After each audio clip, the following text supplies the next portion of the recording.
TRF इस वक्त घाटी में युवाओं को भर्ती कर रहा है आतंकी संगठन में शामिल होने के लिए और आतंकी वारदात को अंजाम देने के लिए। हाल ही के दिनों में जितनी भी बड़ी आतंकी घटनाएं घाटी में सामने आई है, उसमें टीआरएफ का नाम सामने आया है।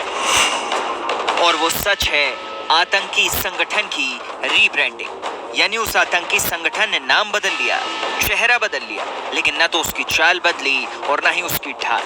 वो आतंकी संगठन कोई और नहीं बल्कि वही बदनाम लश्कर-ए-तोयबा है, जिसने लिबास तो बदल लिया लेकिन लश्कर और लक्ष्य नहीं।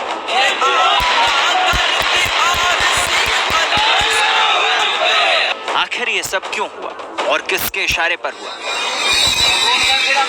इसके लिए वक्त को थोड़ा पीछे लेकर चलते हैं।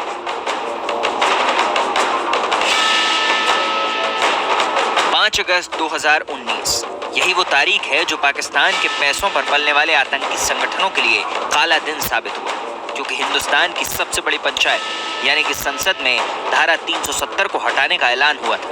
और इसी तारीख के बाद से जम्मू कश्मीर में आतंक के नाम पर कोहराम मचाने वालों पर हिंदुस्तान की फौज का पहरा सख्त हो गया। और देखते ही देखते भारतीय फौज के चलाए गए ऑपरेशन ऑल आउट के तहत कश्मीर घाटी में आतंक की कमर टूट गई और जम्मू कश्मीर का सारा बंदोबस्त राज्य सरकार के हाथों से निकलकर सीधे दिल्ली के पास पहुंच गया। इस बात ने पाकिस्तान की खुफिया एजेंसी को पूरी तरह बेचैन कर दिया, क्योंकि भारत सरकार के इस फैसले ने आईएसआई के प्लान की पखियां उधेड़ दी। ये जो रेजिस्टेंस फ्रंट है, ये पिछले 1-1.5 साल से कश्मीर में मिलिटेंसी को रिवाइव करने की कोशिश कर रहा है और हिजबुल मुजाहिदीन और लश्कर-ए-तोयबा की एक्टिविटीज़ को दोबारा से कोऑर्डिनेट करने की कोशिश में है।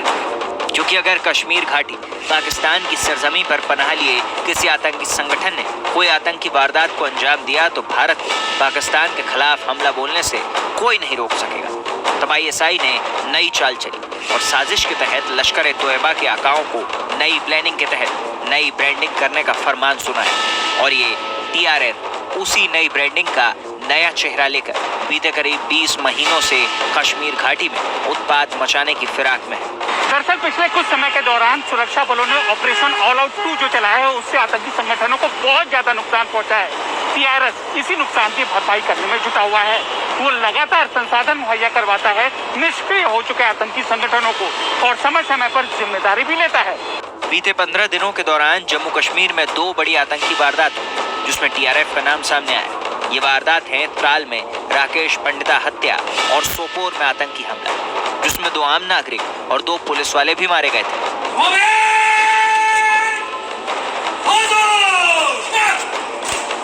न्यूज़ 18 इंडिया को मिली एक्सक्लूसिव जानकारी के मुताबिक टीआरएफ पिछले 1.5 साल से इसी कोशिश में है कि किसी तरह कोरोना प्रकोप के दौरान सुरक्षा कर्मियों को निशाना बनाया जाए और घाटी में आतंकी वारदात में इजाफा करके कश्मीर के भटके हुए नौजवानों को अपनी ओर खींचा जा सके, ताकि आतंकी तंजीमों में भर्ती का सिलसिला तेज हो जाए। सिक्योरिटी फोर्सेस को इनके ऊपर नज़र रखना जरूरी है। हमारे एरिया में, जैसे मैं पहले भी बोल चुका हूँ, हमारे एरिया में इंटेलिजेंस तंत्र हमें मजबूत करने पड़ेंगे इनके बारे में, जिससे हमें खबर प्राप्त हो सके। सेना से मिले सूत्रों के मुताबिक नई ब्रांडिंग में सामने आए लश्कर के नए आतंकी संगठन यानी टीआरएफ ने अपने कामकाज के तौर तरीकों में कुछ तब्दीलियां जरूर की। टीआरएफ यानी लश्कर-ए-तोयबा के इस नए ब्रांड ने अपने काम के तौर तरीकों को बदलने के लिए कश्मीर के आतंकी संगठनों में भर्तियां तेज कर दी। स्थानीय आतंकियों को असलहे मुहैया करवाए गए और कश्मीर घाटी में ही उनकी ट्रेनिंग का बंदोबस्त किया गया।